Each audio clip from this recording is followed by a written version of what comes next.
জামদানির এলাকায় যাব আর জামদানি পরবো না, এটা কি কখনো হতে পারে? আমি খুব সুন্দর একটা জামদানি শাড়ি পরে নিয়েছি দেখেন।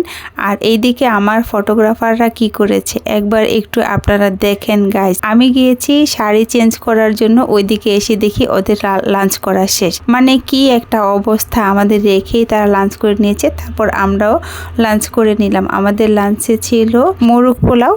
তো আমরা লাঞ্চ করে তারপর আবার ব্যাক করেছি কোথায়, শোরুমে, একদম সরাসরি ডিরেক্ট শোরুমে। তো এই তো দেখেন আমার পরার খুব সুন্দর শাড়িটা আপনারা পেয়ে যাবেন আমার পেজ আর্টস অফ মিমে। এবং হচ্ছে গিয়ে আপনাদের এখন আমি খুবই সুন্দর সুন্দর কিছু শাড়ির কালেকশন দেখাবো, যেগুলো আসলে অ্যাকচুয়ালি আমি দেখে আমার নিজেরই মাথা নষ্ট হয়ে গেছে। আর এত সুন্দর সুন্দর শাড়ি দেখে মনে হয়েছে সবগুলা শাড়ি নিয়ে আসি। তো আমি তো অ্যাকচুয়ালি শাড়ি লাভার, আপনারা ভালো করেই জানেন। আমার সবচেয়ে বেশি ভিডিও আছে শাড়ি পরা অবস্থায়, তো আমি শাড়ি পরতে অনেক বেশি পছন্দ করি। তো এখন আমি আপনাদের দেখাচ্ছি হালকা গোলাপি কালার মধ্যে একটা খুবই সুন্দর শাড়ির সাথে ব্লাউজ পিস আছে। এত সুন্দর যা বলার বাইরে, এটা যে পরবে তাকেই অনেক বেশি সুন্দর লাগবে, অনেক বেশি সুন্দর লাগবে। তো এই শাড়ির পরে আমি আপনাদের খুবই সুন্দর একটা শাড়ি দেখাবো, যেটা কি লেমন কালারের মধ্যে হট পিঙ্ক কালার। এই কালারটা তো আমার দারুণ লেগেছে, একদম এক কথায় আমার চোখে বেজেছে।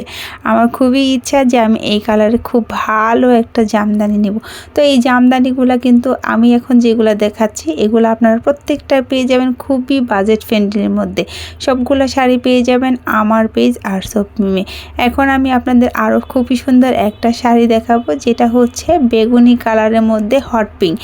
এত সুন্দর যা বলার বাইরে। এটার মধ্যে আসলে এত সুন্দর কারুকাজ, একদম সেম আমি যেই শাড়িটা পরে আছি সেই শাড়ির ডিজাইনে কারুকাজ করা। বাট এই শাড়িগুলো সত্যি কথা বলতে গাইস আমার যে কি ভালো লেগেছে, আমি কি বলবো। আমি তো মনে হচ্ছে পুরা শোরুমটা তুলেই নিয়ে চলে আসি শাড়িগুলা।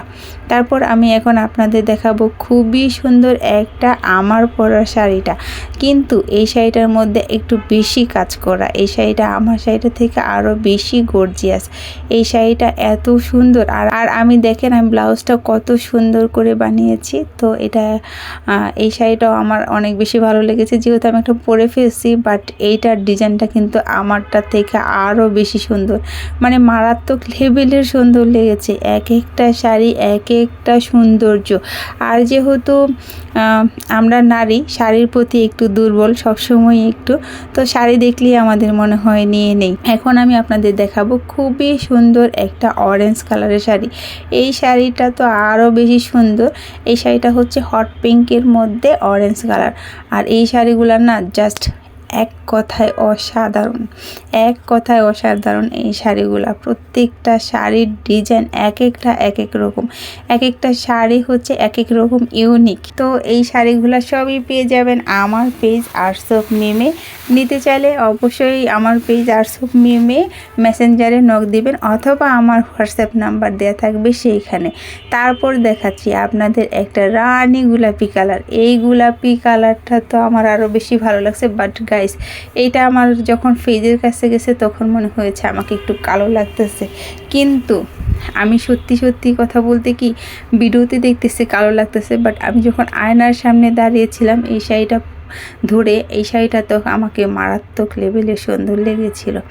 তো আমি এখন আপনাদের আরও খুবই সুন্দর একটা শাড়ি দেখাবো। দেখেন এই শাড়িটার কথা তো আসলে কিছু বলারই নাই। এই শাড়িটা হচ্ছে একদমই কি বলবো অসম্ভব লেভেলে সুন্দর। মপিন কালারের এই শাড়িটা তো আমি কি বলবো, আমার মনে হয়েছে যে এখনই পরে ফেলি। বাট ব্লাউজ ছিল না দেখে আমি এই শাড়িটা পরতে পারিনি, তা না হলে এই শাড়িটা ঠিকই আমি পরতাম। আমার এত ভালো লেগেছে। এই সুন্দর শাড়িটা নিতে চাইলে অবশ্যই আমাকে আমার মেসেঞ্জারে নক দিবেন।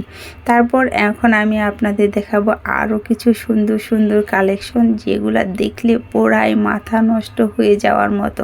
আর শাড়ি পেলে তো আসলে মেয়েরা এত বেশি খুশি। ভাইয়ারা আপনারা অবশ্যই কিন্তু একটা হলো আপুদের জামদানি শাড়ি গিফট করবেন। আর জামদানি শাড়ির প্রতি কিন্তু মেয়েদের ছোটবেলা থেকে একটা দুর্বলতা থাকে। যেমন আমি ছোটবেলা ভাবতাম যদি কেউ জামদানি পরতে বলতো এটা জামদানি, এটা হচ্ছে ঢাকায় জামদানি, বাংলাদেশ বাংলাদেশের ঐতিহ্য।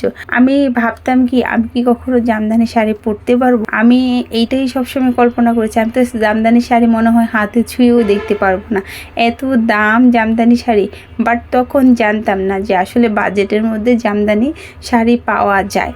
তো আমার হাতের এই সুন্দর শাড়িটা দেখেন, কারচুপি করা, আর আঁচলটা তো মারাত্মক লেভেলের সুন্দর। দেখেন এত সুন্দর যা বলার বাইরে। এই প্রত্যেকটা শাড়ি কিন্তু এক একটা শাড়ি এক এক রকম সুন্দর। আর এই শাড়িটা দেখেন এত বেশি সুন্দর, আর টার্সেলগুলাও অসম্ভব লেভেলের সুন্দর হয়েছে। আমি কি বলবো, এরকম একটা শাড়ি পরে যদি আপনি একটা দাওয়াতে যান, জাস্ট আপনার দিকেই তাকায় থাকবে, আর কারোর দিকে তাকাবে না। তো এইরকম সুন্দর শাড়িটা পেতে হলে অবশ্যই আমার পেজ ভিজিট করতে হবে আর অর্ডার করতে হবে আমার পেজে। সো নিতে চাইলে এখনই কিন্তু ভিজিট করে আমার পেজ থেকে ঘুরে এসে অর্ডার করতে পারেন। তারপর আপনাদের দেখাচ্ছি খুবই সুন্দর একটা জামদানি। এটা হচ্ছে তাঁতির হাতে তৈরি তাজমহল, লাল টুকটুকে একটা জামদানি শাড়ি। এই শাড়িটা পরলে মারাত্মক লেভেলে সুন্দর লাগবে সবাইকে। সো এই শাড়িটার মধ্যে পুরা একটা তাজমহল, সম্রাট শাহজাহান যেমন ভালোবেসে মমতাজকে তাজমহল গড়ে দিয়েছিল, ঠিক তাঁতির হাতে বোনা এই সুন্দর তাজমহলটা। এক একটা শাড়ি বুনতে 3-4 মাস করে সময় লাগে। তার মানে চিন্তা করতে পারছেন, 120 থেকে 150 দিন পর্যন্ত এই শাড়িতে তাঁতিরা হাত দেয়। মানে কত পরম যত্নে এই শাড়িগুলো তৈরি করে, শুধুমাত্র আমাদের জন্য, মানে মেয়েদের জন্য। সো এত সুন্দর শাড়িগুলো নিতে হলে অবশ্যই ভিজিট করতে হবে আমার পেজ আর্টস অফ মিমে, আর অর্ডার করতে হবে। এত সুন্দর একটা শাড়ি যা বলার বাইরে। এত সুন্দর শাড়ি পরে বিয়ে করলে বিয়ের লুকটাই চেঞ্জ হয়ে যাবে, ঠিক লাল টুকটুকে একটা বউ হয়ে যাবে। সো ভিডিওটা এই পর্যন্তই। কেমন লেগেছে অবশ্যই কমেন্ট করে জানাবেন, ভালো লাগলে লাইক করবেন, শেয়ার করবেন, এবং আমার page arts of Mimey order করে দিন। আপনারা সবাই ভালো থাকবেন, সুস্থ থাকবেন। বিদায় নিচ্ছি, আল্লাহ হাফেজ, আসসালামু আলাইকুম।